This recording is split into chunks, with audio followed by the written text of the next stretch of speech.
안녕하세요. 반갑습니다. 백작가 TV 시작합니다. 콜레스테롤에는 이 방법만 알면 약 없이 바로 내려갑니다. 모두가 몰랐던 진실인데요. 약 없이 혈관 속 기름이 한 방에 씻겨 나갑니다. 혹시 건강검진 해보셨더니 콜레스테롤 수치가 높다, 고지혈증 진단을 받았다 하는 말을 들어보신 적이 있으시지요? 그런데 약 처방만이 답일까요? 정말 모두가 잘못 알고 있는 진실이 있습니다. 이 영상을 보시면 병원에서 잘 알려주지 않는 핵심 비밀 3가지를 알게 되실 겁니다. 그리고 약 없이도 아주 현실적인 생활 습관만으로도 변화를 만들어 낼 수 있다는 것을 공감하게 될 겁니다. 지금부터 쉽고 기억에 남게 핵심 비밀 3꼭지를 공유해 보도록 하겠습니다. 제일 꼭지는 생활 습관의 작은 변화가 혈관을 바꿉니다. 많은 분들이 약만 먹으면 수치가 내려가겠지라고 생각하시는데요. 실제로 생활 습관 변화가 절반 이상의 효과를 줍니다.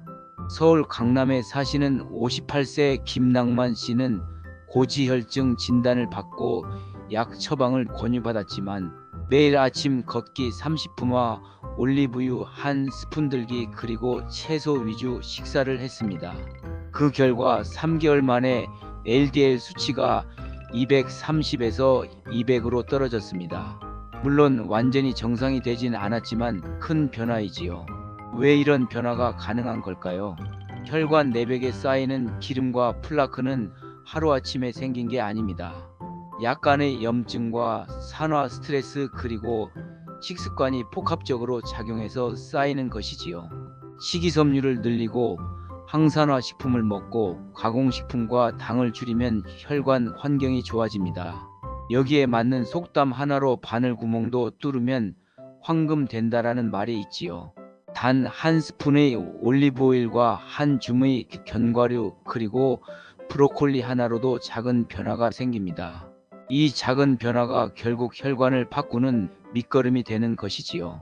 기억하실 포인트를 알기 쉽게 정리해 봅니다. 걷기 또는 유산소 운동을 매일 20분에서 30분 정도 해보는 것이지요. 또한 식사 중 채소와 견과류 그리고 올리브유를 드시는 겁니다. 가공 당류와 인스턴트 식품을 줄이는 것이 최선입니다. 제2꼭지는 약의 진실과 부작용은 반드시 알아야 할 것들입니다. 고지혈증 치료약으로 특히 스타틴 계열 약물이 흔히 처방됩니다. 많은 분이 스타틴 복용 후 근육통과 피로 그리고 손발 저림 등의 증상을 경험했다고 하소연하지요. 실제로 스타틴 약물 부작용으로 횡문근육해증과 당뇨 위험 증가 그리고 간독성 등이 보고된 바 있습니다. 62세 박영락 씨는 LDL이 290이 나와 스타틴 처방을 받았는데 2주 만에 다리 근육통과 무기력함이 심해져서 약을 중단한 사례가 있습니다. 이후 생활습관 개선으로 3개월 후 260대로 낮추었다고 합니다. 그렇다고 해서 모든 사람에게 약은 나쁘다고 단정할 수는 없지요. 약이 꼭 필요한 경우가 있어서 부작용 위험이 낮은 사람에게는 유익할 수 있습니다. 다만 처방 이전에 본인이 부작용 가능성과 약물의 장단점을 충분히 이해하는 것이 중요합니다. 기억하실 포인트를 다시 정리합니다. 약의 부작용 가능성을 반드시 체크해 보는 것입니다. 약 처방 받기 전 다른 대안 검토도 해봐야 하고요. 약 복용 중 증상 변화 꼼꼼히 관찰하는 것도 중요합니다. 제3꼭지는 쉬운 실전 방법 3가지를 바로 오늘 시작해 보는 겁니다. 지금 정말 구체적이고 따라하기 쉬운 방법 3가지를 추천드릴게요. 이 3가지만 해도 콜레스테롤 낮추는 데는 충분합니다.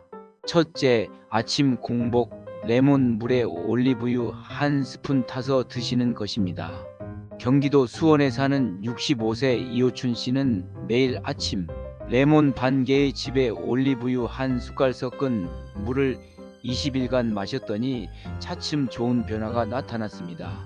LDL 수치가 270에서 245로 낮아졌습니다.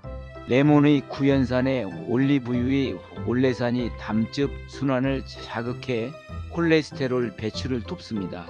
주 3회에서 4회 정도 숨이 찰 정도로 걷기 또는 계단 오르내리기를 해보세요. 숨이 약간 찰 정도의 속도로 30분 걷기나 계단 10분 반복은 혈중 지지를 개선하는 데 효과적입니다. 실제 한 논문에서는 주 3회 45분 유산소 운동이 LDL 수치를 평균 10% 낮춘 것으로 보고되었습니다. 셋째, 채소 위주 한 끼에 견과류 간식을 드는 겁니다.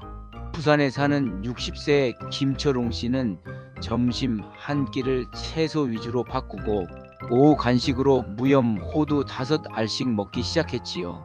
3개월 만에 중성지방이 220에서 180으로 낮아지고 HDL은 소폭 상승한 경험이 있습니다. 특히 브로콜리와 양파 그리고 마늘과 고구마 등은 콜레스테롤 조절에 좋은 식품입니다. 이 3개 전략을 3개월만 꾸준히 실천해 보신다면 콜레스테롤 수치가 미미하게 내려가면서 좋은 변화가 서서히 나타납니다. 그렇게 약 없이도 나아지는 경험을 하나하나 쌓아가면 좋지요. 자, 여기까지 말씀드린 것 다시 정리해 볼게요.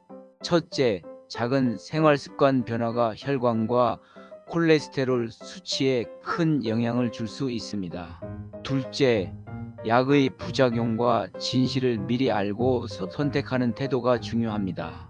셋째, 오늘 당장 시작할 수 있는 실전 전략 3가지로 레몬에 올리브유 마시기와 숨이 찰 정도로 걷기, 그리고 채소에 더해서 견과류 드는 것을 꼭 기억해 주세요. 다시 한번 핵심을 정리하면요. 생활습관 변화에 약물의 신중한 접근을 하고 실전 실행 전략을 습관화하면 콜레스테롤 수치를 스스로 바꿀 수 있습니다. 약만이 답이다라는 통념에서 벗어나 스스로 몸과 대화하고 변화를 느껴보셨으면 합니다. 끝까지 보아주셔서 감사드리며 건강한 하루 되시길 바랍니다. 오늘 영상이 도움되셨기를 바라면서 이만 영상 마칩니다. 구독과 좋아요는 제게 큰 힘이 됩니다. 감사합니다.